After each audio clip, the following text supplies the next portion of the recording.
Hey guys, do you think people become champions more because of luck or because of skill? Well, today I'd like to give my opinion on what happened in this Capcom Cup.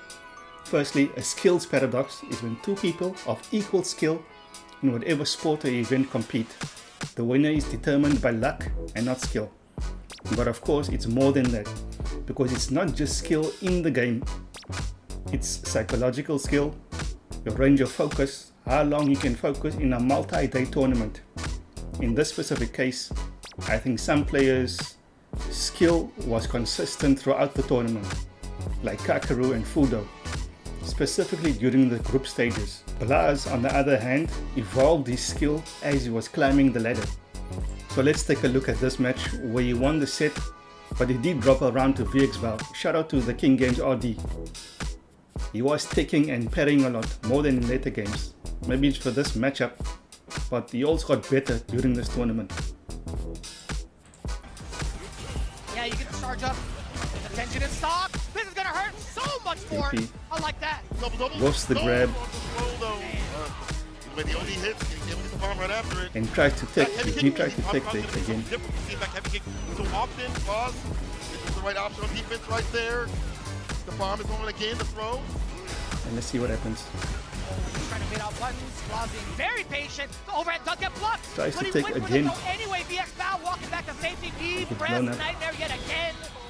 This has been... Whereas Kakeru was playing solid on the first day, going 4-0 and losing his first match against Dual Kevin in the second day with this insane reaction. That is the perfect parry Prince, and he's demonstrating it right now. It somehow finds the DP. Okay. Mixer as an anti-air on the teleport. And what's so good about it is it contains Kakeru in the corner as well. Really unfortunate in regards to the timing of it all. But now Dual Kevin one more throw away. Amnesia not really on the table as much, but the trade-off. Okay. I mean, he finds the DP, which was luck, and then skills took over, which secured him the game, the entire game, and Kakeru later.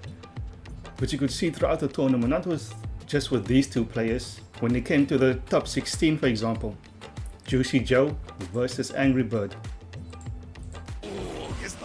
I mean, both of them are in burnout. This is the first game. And just look, quick dash, Dragon Lash into level 3, into a critical art, I mean. That's gonna pause Juicy Joe's meter and allow Angry Bird to get that government bailout. Shout out Logan Saba. Uh-oh, this is kind of where Angry Bird's gonna shine, right? He has him in the corner, Again, he has no bar. It was luck, and then his skill took over, and he manages to secure the round. I mean, just look at that comeback. Angry Bird did lose the set and move to losers, and you could see this pattern in other matches, like, for example, Angry Bird versus Juicy Joe, it happened. Angry Bird versus NL, it happened.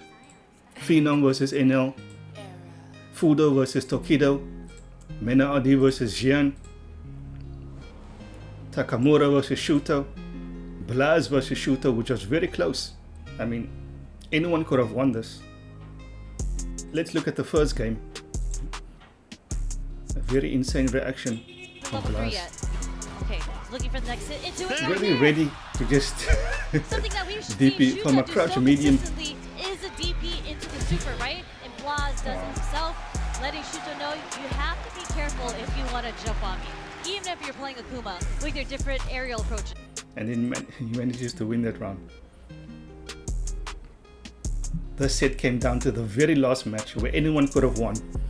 It took Shuto a wrong guess for him to lose, but Shuto was fighting back in the second game.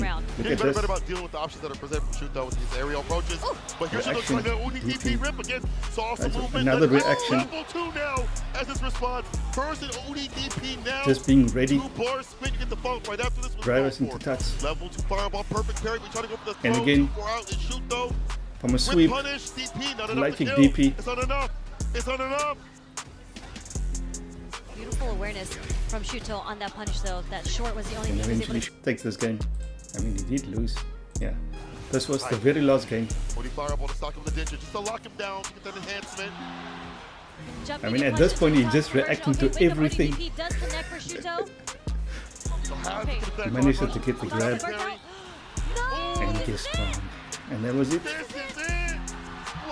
And that was all she wrote.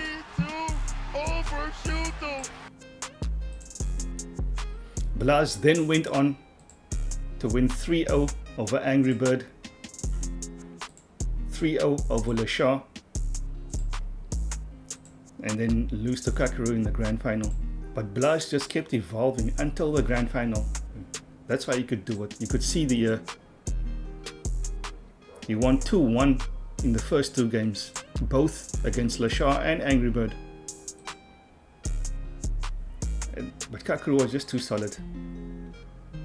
I don't know if it was skill or they reached the skills paradox here as well. I don't think it was. The skills paradox happened throughout this tournament. I'm sure I didn't cover all of it. I wanted to shed a light on how much skill is needed to become successful in events like these, and practicing them in the game, I don't think it's enough. It's not all it takes. Some players could have burned out earlier. I mean, that could happen. A lot of players had to compete in Street Fighter League a day later. So you decide.